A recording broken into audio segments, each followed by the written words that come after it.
Welcome to Talking Black and Blue, where the rivalries run deep and every Sunday is a battle. I'm your man, Wil McCann, and along with my partner, Tellis Everett, we're a couple of fans from the heart of the Midwest, bringing you real talk and weekly breakdowns from the NFC North, the Black and Blue division. So whether you rep green and gold, Honolulu blue, purple and gold, or you rep the monsters of the Midway, you are in the right place. So lace up, strap in, and let's talk black and blue. Tell us, my man, what is up? What's going on, Wil McCann?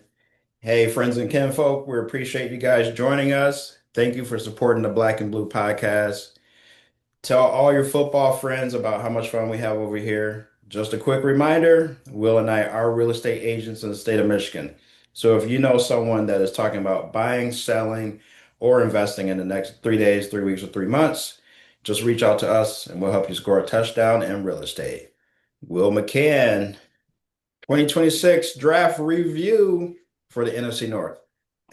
And then as we move into the heart of the business season here in the NFL, the NFL draft was just completed this past weekend, um, Thursday, Friday, and Saturday.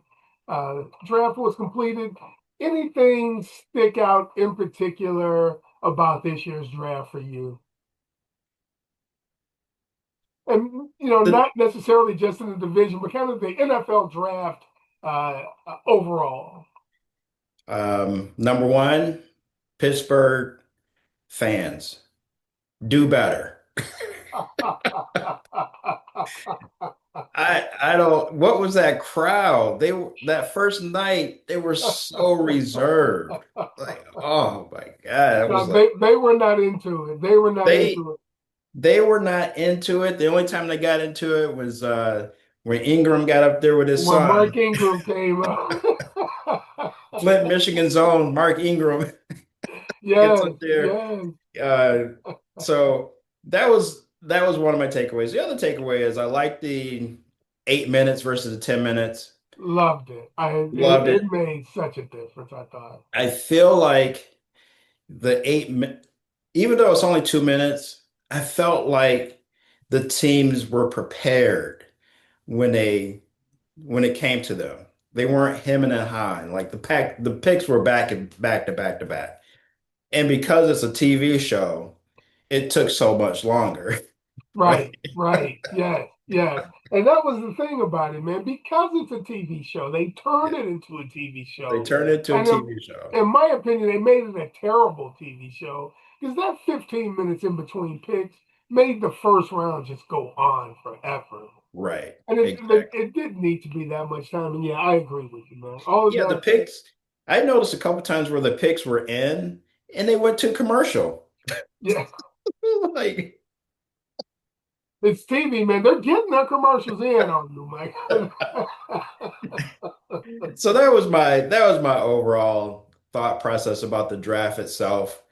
Um, man, I just felt there wasn't a lot of surprise, and I know people were talking about Ty Simpson Yeah, and where he landed, but I yeah, felt like well, not all the analysts, most of the analysts were starting to turn the week before and started saying the same things that Orlovsky was saying yeah, 2 months ago. yeah, So yeah. I wasn't surprised when LA picked him.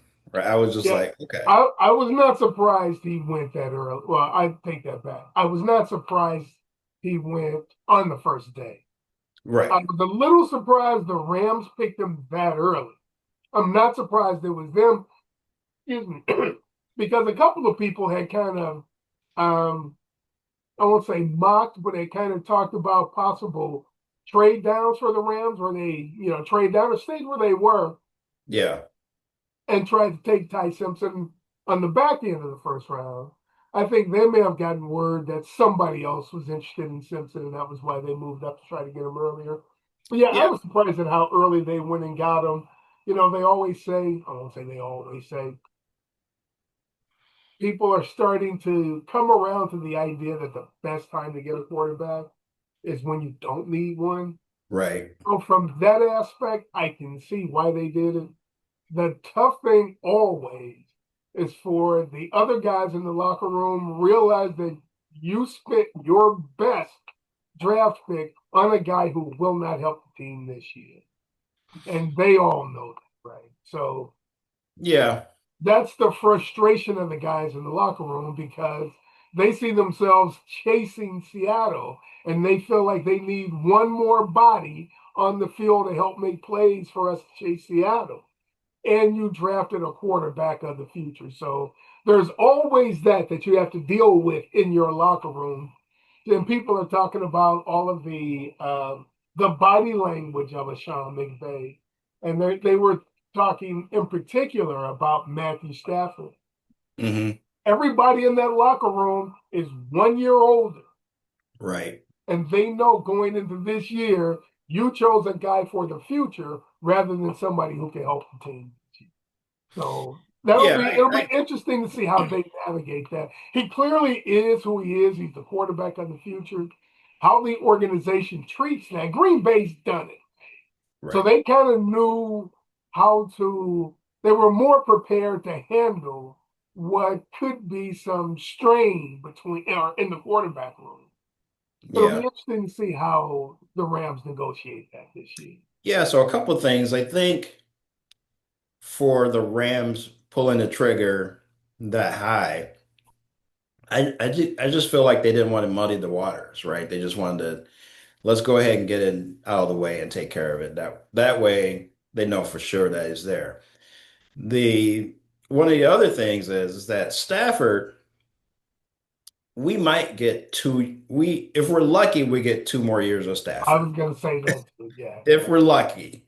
So the young man might be playing a little bit earlier than we're all anticipating. And then the third thing and the final thing I want to say is Seattle, can they catch lightning in a bottle again? Mm, You're not chasing if I'm LA, I'm looking at it like, man, Seattle had a great season yes. and everything worked their way. Everything fell And into we place. were and we were just this close, And we were one play away. We were, one play away. Not one player, one yes, play.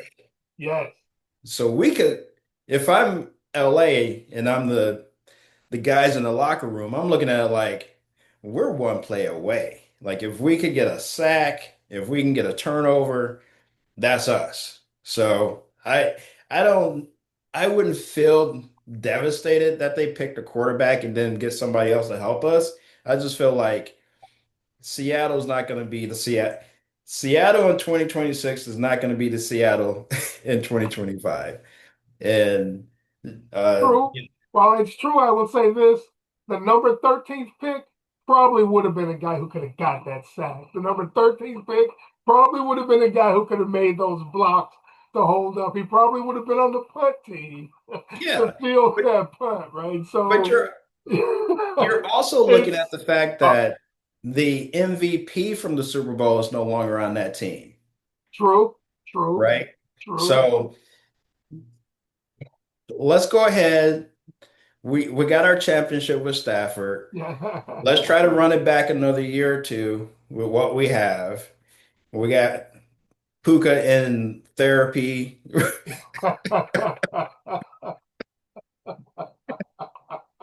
Let's just run it back, man. Yeah, I mean I get it, man. But yeah, that's just I'm saying that's just the other side of that coin. Yeah, it's That's just the other side of it. that's And that's something why that and that's they why we're here to have, that we is talk about these things and you know, get it out definitely there. something I believe they're going to have to negotiate this year Yeah. Yeah, yeah. because the media isn't going to let it die because immediately it's Ty ready, is Ty ready, is Ty ready, is Ty ready. They're going to be asking that question regardless of how well Stafford is playing.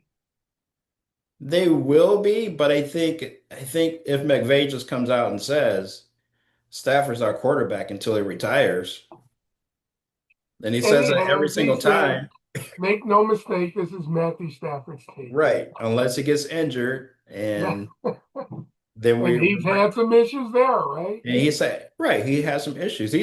He started the offseason with a back. issue. He, So in fact, he did nothing in the offseason he last did year. nothing last year in the They offseason. were concerned about him. He did nothing in the offseason, nothing in training camp. Right. And then the last couple of weeks before the season started, he goes out for a few practices and has an MVP level season. That's right. He'll need practice. Yeah. But Matthew Stafford, I'm sorry, but I really believe I left you off my top 100. Yeah. That was a mistake on my part. But then, you draft a guy 13th overall. Matthew Stafford has to know tick, tick, tick, tick, tick, tick, tick, Yeah. tick. Oh, yeah, yeah, yeah. Yeah. All right. So let's get it started. Let's talk about the draft for the teams in the NFC North.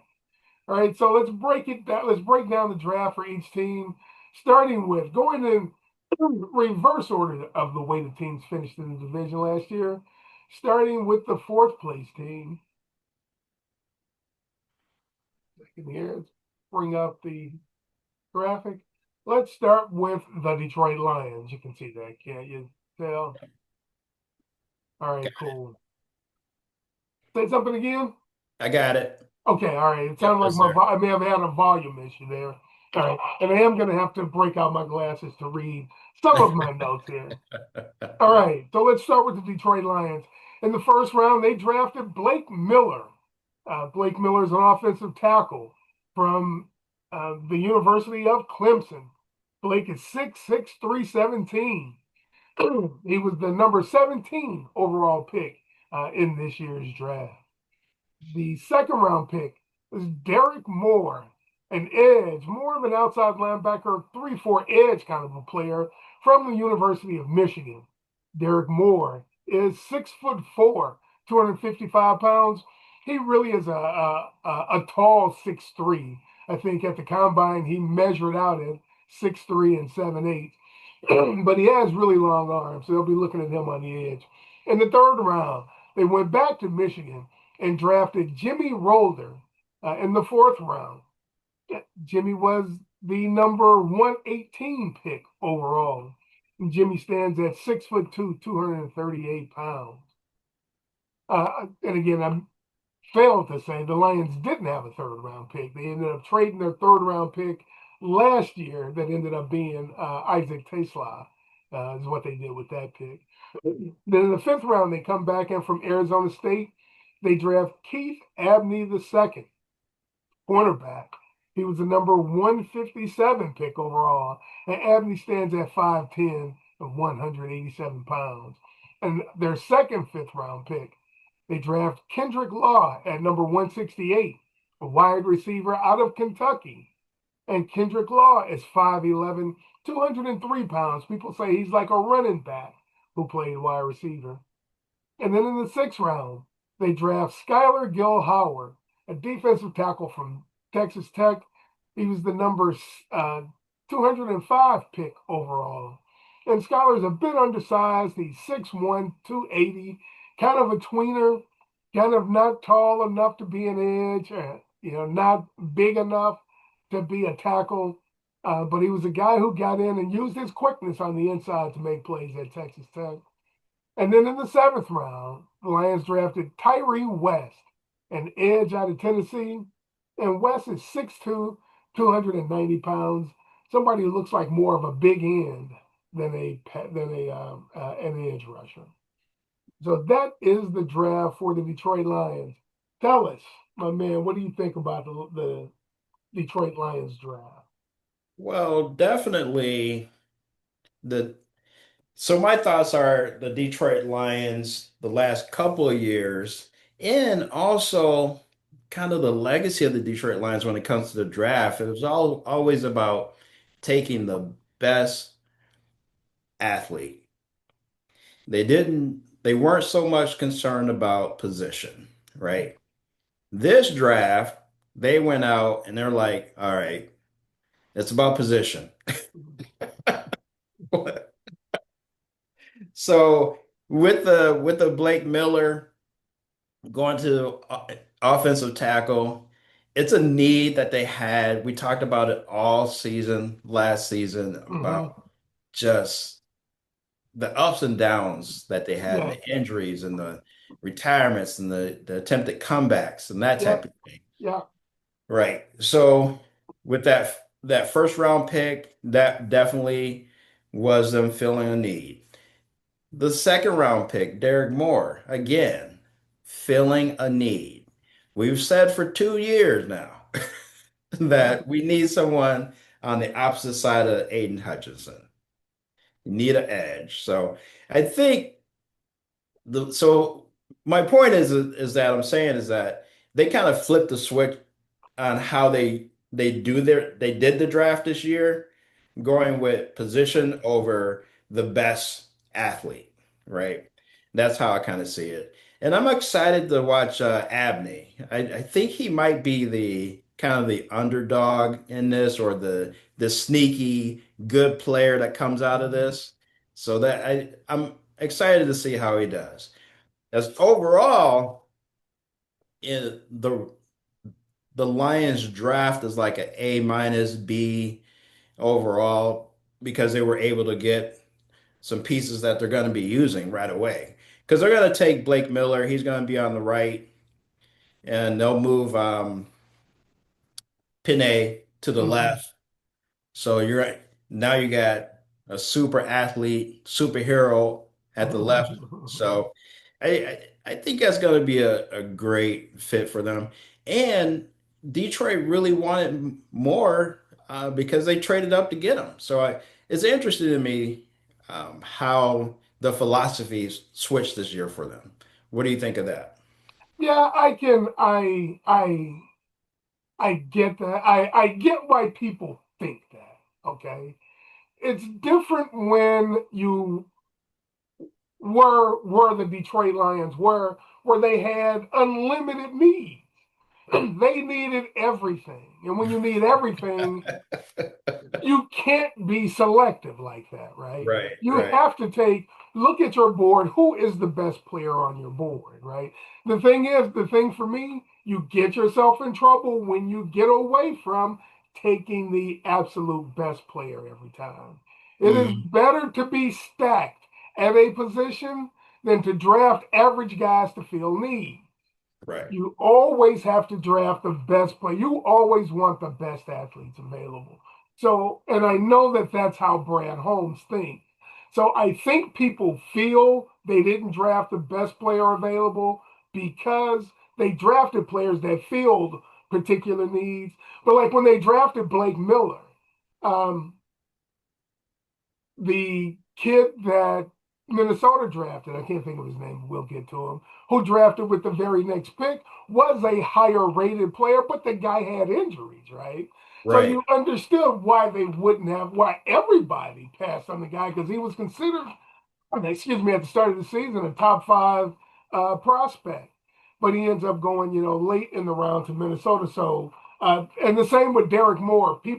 Derek Moore is not going to be the edge opposite of Aiden Hutchinson. He plays the same position.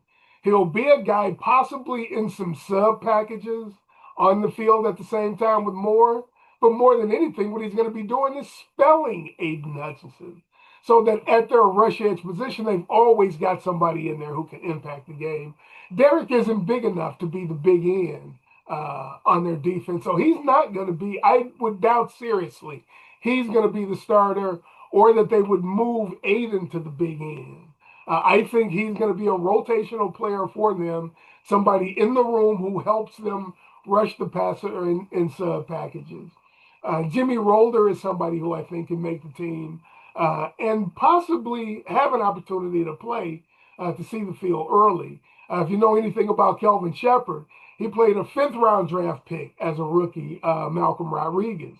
So if a rookie's going out there and he's getting it done, Kelvin Shepard have no problem putting him on the field. Right. And then, like you said about Abney, Abney is sneaky with a possibility of having some impact. I think he and Kendrick Law both will have an opportunity to make the team on special teams. Yep. And then we will see if they can find a role for themselves on the team. And Skylar Gill Howard and Tyree West, I think, will have a hard time making the team, both of them. Right. Maybe if they can have an impact, they could be practice squad players, but I think both of them will have a hard time making the team. Yeah, yeah. And you mentioned it earlier about Derek Moore too, his size. He might be more of a off the ball type of guy. So definitely I could see where he would be standing up, maybe getting that rush. And he was good as a run defender as well. So, a decent player. Yeah, he's a good football player. Derek Moore is a good football. And like I said, I think he will see the field early. And I think he can have some impact. I just don't see him playing the number of snaps that Al Qadim, well, maybe around what Al Qadim Muhammad did, because he a lot of times until they start to have injuries was supposed to be the rotational rush in. And he just Hmm. ended up playing more snaps because of injury. And I could see if injuries happen, maybe more sees more of the field. But I don't think that would be the plan for him going in this year. Right, right. All right, so that is the Detroit Lions. Let's move to the next team in the division, and let's take a look at the Minnesota Vikings. I had someone comment that the Minnesota Vikings are no longer the Minnesota Vikings, they're the Somali Pirates. Oh, nasty. That is nasty. I was like, okay, I'm gonna leave that one alone. I was just about to say, I'm going to stay out of that one, right? Yep. Yeah, Oh, that's I'm gonna let crazy that to one. I'm look gonna at. let that guy get his joke off and just let it Right. be.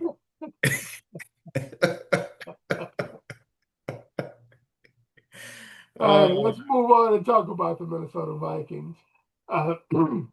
The there, as most fans know, there are 7 rounds in the NFL draft. So if everybody has their allotted draft picks, every team would end up drafting 7 players.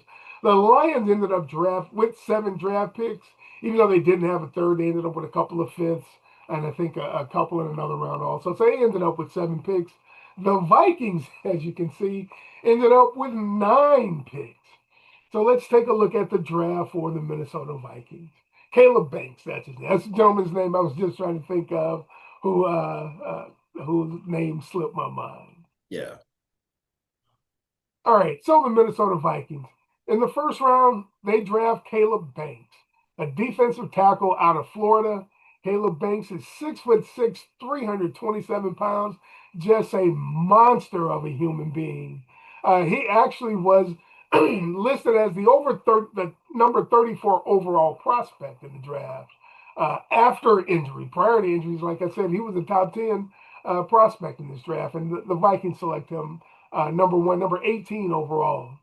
In the second round, they come back and select Jake Galladay, a linebacker out of Cincinnati. Jake Galladay is 6'4", 239. He looks to be more of an inside linebacker type of athlete, but you know what Brian Flores does with athletic linebackers in his defense. The third pick, and Jake was the 51st pick overall. In the third round, the Minnesota Vikings selected Dominique Orange. They call your man Big Citrus. He's defensive tackle out of Iowa. Uh, Dominique is 6'2", 322 pounds. Yeah, that is a big dude. And with their second third round pick, they select Caleb Tierman, an offensive tackle from Northwestern. Smart dude. Well, most offensive linemen are. He was the number 97 pick overall. Tierman stands at 6'8", 323 pounds. A big athlete, looking to make an impact on the offensive line there for the Vikings. And their third round pick, Jacoby Thomas, a safety out of Florida. He's the number 98 pick overall. He's 6'1", 211 pounds. Looks to be that box safety type player who flourishes in Brian Flores' defense. And in the fifth round, they select Max Bredesen, a fullback tight end, really more of an H-back out of the University of Michigan. He played fullback at Michigan. excuse me, 6'2", 252 pounds. I even think Bredesen took some snaps at D tackle for Michigan at one time. And their second fifth round pick was Charles Demings, a cornerback out of Stephen F. Austin. Don't matter what school you go to, if you can play football, these scouts will find you. In the fifth round, Demings was the number 163 pick overall. And then they come back in the sixth round and draft Demond Claiborne, a running back from Wake Forest. Claiborne is 5'10", 188 pounds, more of a scat back type of player. Sounds like they drafted him to try to return kicks for him. And then their final pick, their seventh round pick, was Gavin Gerhardt, a center from Cincinnati. He didn't go to the scouting combine. He wasn't listed in any of the ESPN top 300. What's my man's name? A Mel couple of the Kiper. writers from NFL Network who Mel Kiper. I didn't see Kuipers because Kuiper make you pay for his. Okay. But I didn't see him listed in anybody's list. So I don't have any information on him as far as height and weight. Yeah. So tell me what you think about the draft for the Minnesota Vikings. Overall, the Minnesota Vikings it looks like a C, maybe a C plus as if we're grading it. Um, Caleb Banks, you mentioned it. He was injured, got the foot injury, and he's had a history of injuries. So at 18, it's kind of a reach, but at the same time, the next D tackle didn't go until the 29th pick. So if the Vikings really liked him, yeah, good. You got the guy that you wanted, right? Yes, yes. I I think always the say that if you like a guy, go get him. Man, stop worrying about this right, positional value and draft rank, all of that. If right. you've gone through the process and you like a guy, go get him. Yeah, Yeah, yeah. go And ahead. they can get him into the facility and get him healthy and manage the injuries and all that kind of stuff. He'll be fine. But I think the rock star on this is going to be Galladay. Mm-hmm. I mean that's a solid pick. That's a Yeah, really yeah. solid pick. Now I'm surprised by the Vikings that they didn't pick up a little extra help on the offensive line to help out your boy coming from Arizona. Bradbury. No, the QB, Uh, the Kyler, cobbler.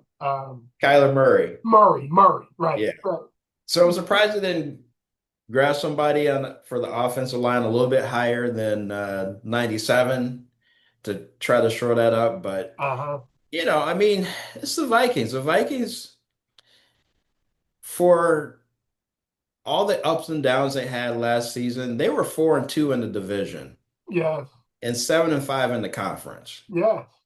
So they're probably feeling like they're not that far off, especially if Kyler hits for them. If they can get better play out of the quarterback. Yeah. Yeah.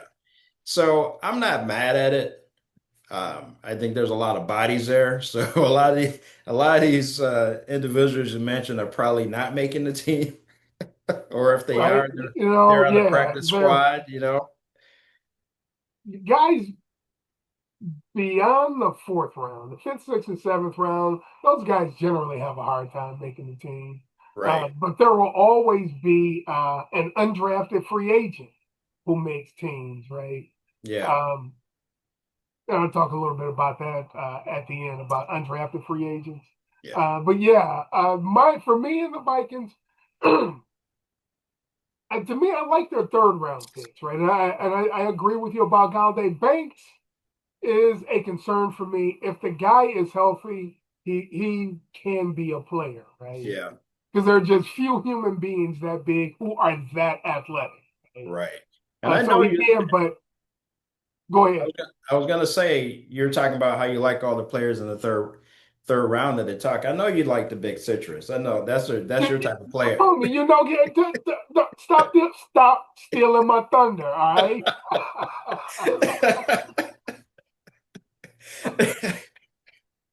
It's like I'm we've been talking, it's I'm like we've been talking, doing this show for 10 years. I'm talking down, Banks. I'm talking up, Big Citrus. uh, what was it? Oh, the thing about big guys and foot injuries, I do not like that at all, right? Yeah, yeah. So I'm concerned about that with Banks. Like you said, I think Galladay can be a player, but man, big, big citrus, Dominique Orange, he is built like Pat Williams, man. Is Dominique Orange not a Minnesota Vikings defensive tackle? That guy is built to be a Minnesota Viking. So yeah, I'm really excited to watch the development of Dominique Orange. Yeah, Big Citrus is my guy, and then Caleb Tiernan, the offensive tackle. That dude is 6'8".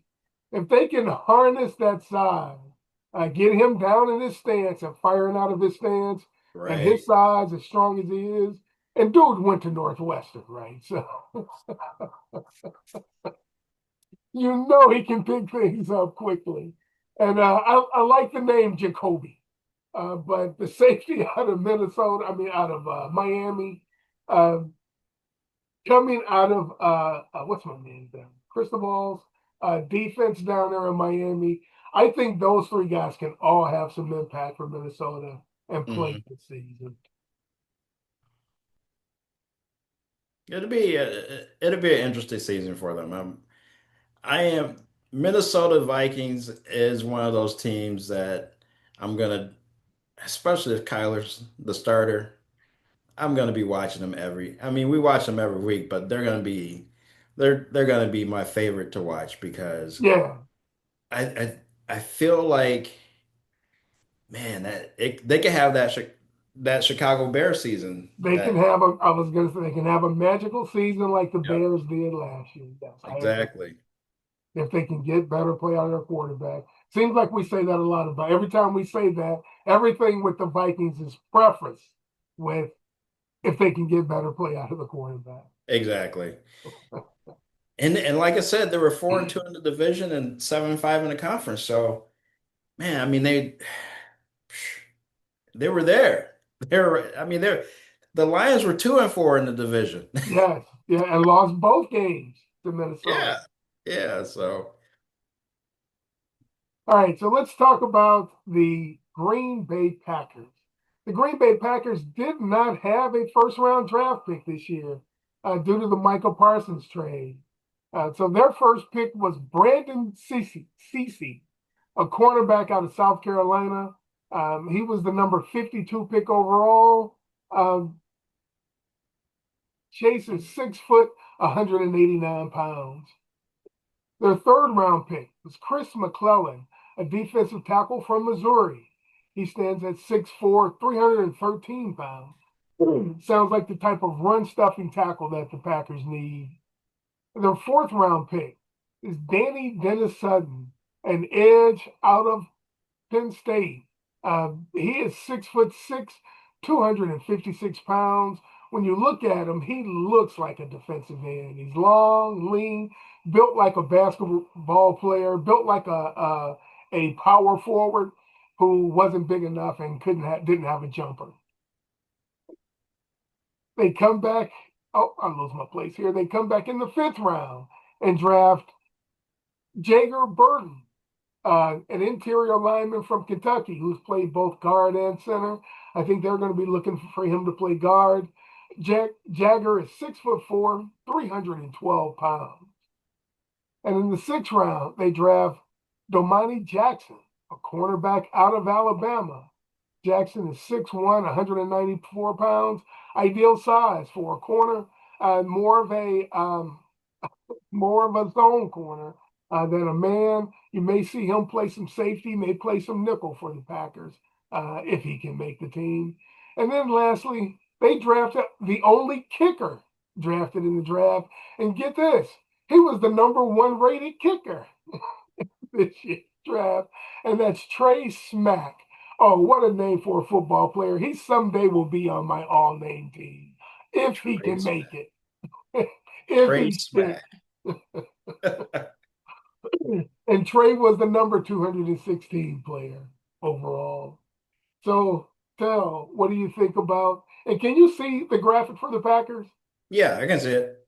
All right. Somehow Yep, my it's there. indicator is off that it's on. It's there. Okay. It's there. So tell me what you think about the draft for the Green Bay Packers.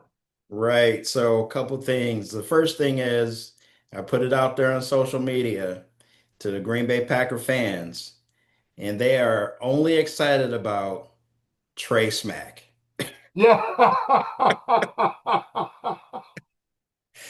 Every single response was, "We finally got a kicker."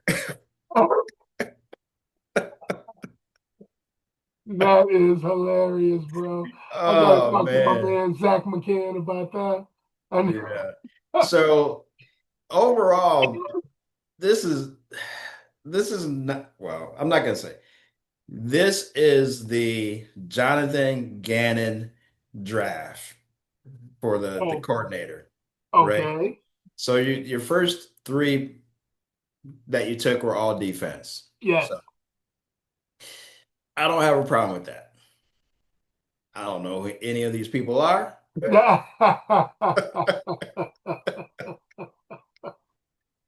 but I will say the Green Bay Packers had a need at running back and tight end. And I don't know what they're gonna do. I help help me, Will McCann. Make Yeah. it make sense for me. Like I don't know. And did you say that CC is 189 pounds? 94 pounds, I thought I said. 94. Okay, okay. That's better. Or did I? No, no, no. I said 189. He's 189 189 pounds. pounds. Yeah, he's 189 pounds. So, yeah, he's barely 190. So, homie Uh definitely needs a sandwich. That's for sure. Man, they have to get some oats in that kid. Yeah. And this young man's from South Carolina, man. Well, why aren't you at least 210? What's going on? Exactly, exactly. But my question, I'm serious. Help me understand how you do not grab a running back, at least a running back, right? And you still have a need at tight end. How are we helping Jordan Love elevate his game?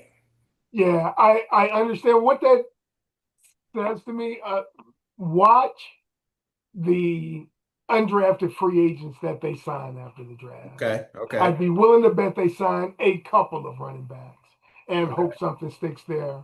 Also, now that the draft is over and teams have gone through, and that tells me versus need, they stuck to their board and they drafted the best players available and not forcing need. It also tells me that now that the draft is completed, they've got their ideas on some veteran running backs who haven't signed yet that they may Okay. go out and try to go after. And now maybe they are willing to pay a little more to a veteran who's on the street right now. And then waiting for other teams who have drafted running backs. Like now that uh, was it Arizona who drafted Jordan Love, not Jordan Love, Jeremiah Love. Jeremiah Love. Yeah, now that they have Love, they had already signed. They already had James Conner. They signed Tyler Algier. Algier thought he was leaving Atlanta to go get some snaps down and get some carries down in Arizona, and then they turn around and draft Jeremiah Love. So now, are they going in with all three? Are they going to release one of those guys, or are they willing to trade one of those guys? And Yeah, maybe the Packers can pick up somebody there. So I think they probably are looking toward now that the draft is over. They're going to look to a veteran. Um, the Lions signed Tyler Conklin. Who's the other veteran? There's another veteran tight end who's out there. Um, I can't think of his name. Played for Minnesota, not Minnesota, Philly. But he's out there. He's available. Maybe they're looking. They know of a veteran they're looking to sign, and there are some veteran tight ends out there who are available. okay, okay, okay. So I think In that's this, probably the route that they're taking. yeah, in this But group, I'm excited to see Dennis Sutton. I think he has the opportunity he's going to be a high floor, high ceiling type guy. So yeah, I'll be excited to see him get on the field and see what he can do. Yeah, it'll be interesting to see him in Gannon's defense. Be interesting to see who I'm not sure who the D line coach is there, but the kid looks like an NFL defensive end, man. I know that he played with the young man who's at with the Giants now.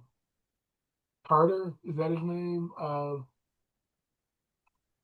The kid who was the second overall pick last year. His name eludes me, but he comes out of Penn State. They had Michael Parsons. They had the kid from last year. They have Sutton here, Dennis Sutton. They are turning out pass rushers. They're turning out edge players. So yeah, it'll be interesting and fun to watch his development because he's got the tool. He's got the physical tools. And then I always ask a question about guys like that. If he's got those kind of physical athletes, I mean, assets, why haven't we seen more production? And that makes me wonder about the love for football and how the motor runs. Yeah, yeah. All right, so let's move on and take a look at last year's first place team in the division. And I love to say the monsters of the Midway, the Chicago Bears. So with the Chicago Bears, they need that safety and they address it right off bat. It's interesting how a lot of the guys who put out mock drafts were all patting themselves on the back for having mocked thinner to the Bears, and they end up drafting them. Yeah, they all patted themselves on the back for that. He's a safety out of Oregon. He was the number 25 pick overall. He stands 6 foot tall and weighs 200 pounds. Their second round pick was Logan Jones, a center out of Iowa. He was the number 57 pick overall. Jones stands at 6'3", 299 pounds. Their third round pick, their first of two third round picks, was Sam Roush, a tight end out of Stanford. He was the number 69 pick overall, and Roush stands at 6'6", 267 pounds. And they come back and get their second third round pick at the number 89 spot. Xavier Thomas, a wide receiver from LSU. He was, excuse me, he is 5'10" and 190 pounds. Coming back in the fourth round, they draft Malik Muhammad, a cornerback out of Texas, at number 124 overall. Muhammad is 6 foot, 182 pounds. And in the fifth round, they draft Keyshawn Elliott, number 166 overall, a linebacker out of Arizona State, 6'2", 231 pounds. And then their final pick was a sixth-round pick, defensive tackle from Georgia Tech, Jordan Vanderberg. And Jordan is 6'3", 300 pounds. So tell us, what do you think of the draft of the Chicago Bears? I think the Chicago Bears hit it out the ballpark. I mean, I see analysts saying that this is like a B average as far as their draft grade, but I think it's an A. And, grabbing the safety, you needed the safety, and this is one of those times where choosing the best player available as a strategy actually worked in the sense that it filled the needs that they had, right? So, Denman's gonna be, I mean, he's high level, high speed, toughness, Yes, kind of the Bears legacy, right? yes, yes. He sounds like a Chicago He Bear, sounds like a Chicago Bear. Yes, yes, he right? does. So that I'm excited. I'm excited to watch him. I think Logan Jones, he he's a center, but I don't. He's gonna play, but he's not gonna play center. He might he might play guard, right, or something like that. But he is he's coming from Iowa. He can probably play any position on the line. So right. Yes, yes, So yeah. yeah, I mean, I and think he'll be able to play any of the interior right. positions. I agree. In other seven picks, four of them are defensive. So again, back to the previous season, we talked about how they were this overperforming, very below average defensive team, Uh-huh. but they had high turnover rate where they could get the ball and take advantage of that. Yes. I this this move, these picks, especially with thin men and you bringing in some free agents, you're going to solidify that defense, and they're going to be a beast to deal with. I mean, they were 11-6 last year. They were only 2-4 in the division, so Right. so they have some room for improving. Yep. And They we got talk some room for about growth. Yes. yep, yep. And we talk about Ben Johnson and the high IQ, and he's looking for players that have that type of mentality or that high IQ but can play tough, similar to what was happening in Detroit. So uh I feel like Chicago's gonna be a beast, man. Yeah. The interesting pick to me was Sam Roush. Uh, they already play a lot of 12 personnel. Hmm. Kind of makes me wonder, are they going to be like the Rams and go to a little 13 personnel some next year? Or what does the long-term future look like for Cole Kmet? So that's was the what stuck out to me about Sam Roush. And I agree with you about Logan Jones. I'd be surprised if Jones plays at all this year, Okay. unless there are injuries. They went out and signed Bradbury to play Yep. Garrett Bradbury to play center. Joe Tony's the right guard, and Jonah Jackson's the left guard. Those are three veterans on the interior. Right. So I don't see him getting a lot of snaps this year, but Bradbury and Tony are both on the back end of their career, right? So he's definitely going to be a solid rotational offensive lineman. You need as many as you can. And then Right. maybe by year 2 or 3, I could see him stepping in and being a long-term starter for them. Hmm. Xavier Thomas, in that legacy of wide receivers from LSU, he didn't stand out a lot there, I but wonder where you're going with that comment. you did not think I was going to say Jarvis Landry, Odell Beckham, Yeah, I uh, was like, is Justin he? Jefferson, Jamar Chase. You didn't think I was going to say any of those names, now, did you? No, I was like, is he about to say that he's one of the better? Oh, wait a minute. No, my man has been for the legacy of LSU receivers. He's kind of underwhelming, but he will get an opportunity in the league. He's built a lot like Jarvis Landry to me. Uh, Hmm. but Jarvis Landry was a much better player at LSU than Right. Muhammad. So we'll see going forward. Anything else you have about the draft for the Chicago Bears? No, nothing else, man. I'm excited to see them next year. Yeah, I'm excited about these young men to see how many.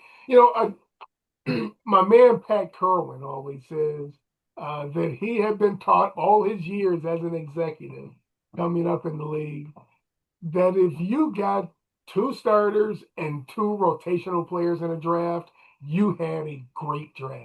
If you Yes. got any more than that, that was all gravy, and it would be hard pressed to get four. More than likely, you were only going to get three guys who Yeah. were going to get a second contract Right. out of that draft. So, yeah, a lot of people start giving grades early. One of the things I was talking about for a future show is maybe we go back and look at some previous drafts and grade those drafts based on the players and how long they stuck in the league and the impact that they had. Because That might not be a that's yeah, that really might not be a bad thing to do, like grab I don't want to say a random draft class, but maybe grab a draft class that was semi not At Not least over. 3 years. I would say you have you can't judge a player till he's been in the league 3 years. Right. So Yeah. So 2023 would be about the earliest. So 21, 22, 23, somewhere there, if we wanted to grab a draft and go back and look at it. Yeah, I think that would be a great exercise. it would be a great exercise. What I'm saying is that I want to make sure that we're getting a middle of the road draft class and not like a, a top tier draft class. Because you have those years where just everybody comes out. You know what I mean? Yeah, yeah. Maybe So we I, chop it up and talk about that then. Because yeah, we have to kick that around. yeah. All right, cool. Yeah, the other thing I was gonna say, the draft is over. The 200 and however many players there were that were drafted. You know the number off the top of your head? I don't. No. So however many players were drafted, and then once the draft is over, players that were not drafted have the opportunity to sign with any team they want. And a lot of times you'll hear college players talk about once they get past the fifth round, they'd almost rather not be drafted because guys after the fifth round are going to have a hard time making the team anyway. Yeah, So rather than going to a team that drafts you, find a team yourself who whose style fits your playing style, right? So if right. you've always been a 4-3 safety, maybe you find a team who plays the same scheme you played in college or a similar scheme, and you sign with them versus somebody drafting you thinking you're a 3-4 safety and trying to play you in that scheme. So a lot of times those guys have better opportunities, and every year there's at least 20 undrafted free agents that make rosters on the team, that make rosters across the league. I know the Lions broke a streak last year. We're going back, I think, 2009, 2010, somewhere like that. They had an undrafted free agent, at least one undrafted free agent make the team every year. Easier for UDFAs to make a team when you had some of the teams the Lions had. Yeah, so And it's tougher the better teams. But I know, again, going back talking about my man Pat Kerwin, he said that every year at the end of the draft, he would have his guys find the 20 players that made team. No, I'm sorry, after the rosters came out, find all the guys who made teams as undrafted free agents and study why did we pass on all of these guys. So okay. obviously these guys can play because they made somebody's roster. What was it about those guys that we passed on? What did we miss out of these guys? I think that would be another interesting study. Just looking at the undrafted free agents who made teams. Yeah, it's funny that you brought up the undrafted. I just sent you a graphic. Go ahead and take a look at it. Did you text it to me? I texted it to you.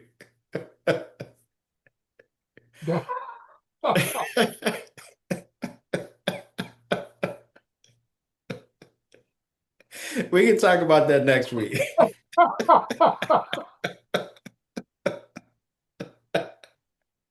I'm just gonna say this to let the audience in on the joke.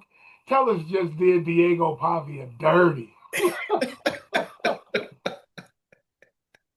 You know Tell what us I'll to say, do?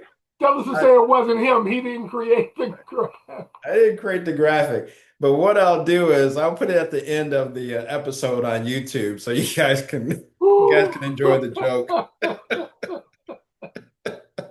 Bro, that's cold. All That is cold.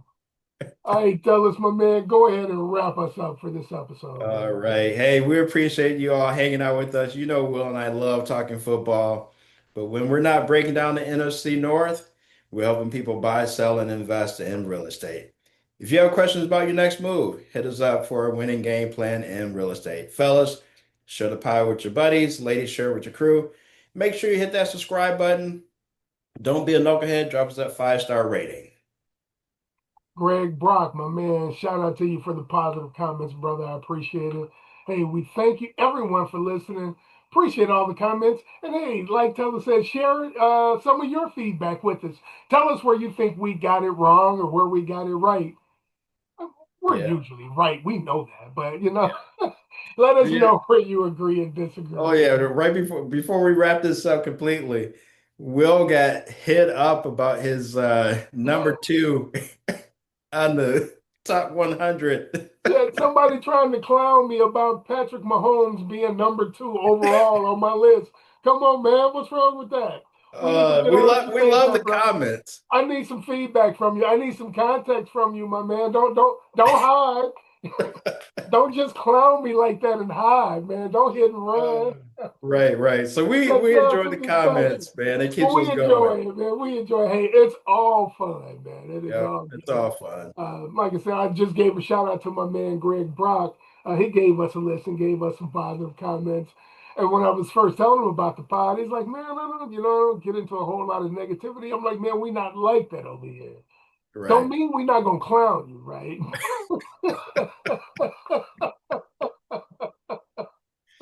We're just But here it's to have a all good in time. love, right? But we don't fanboy over here at all, right? That's right. That's All right. right, but man, hey, like Teller said, man, we appreciate everybody. And we are out, folks, and we will see you next time. Yes, sir.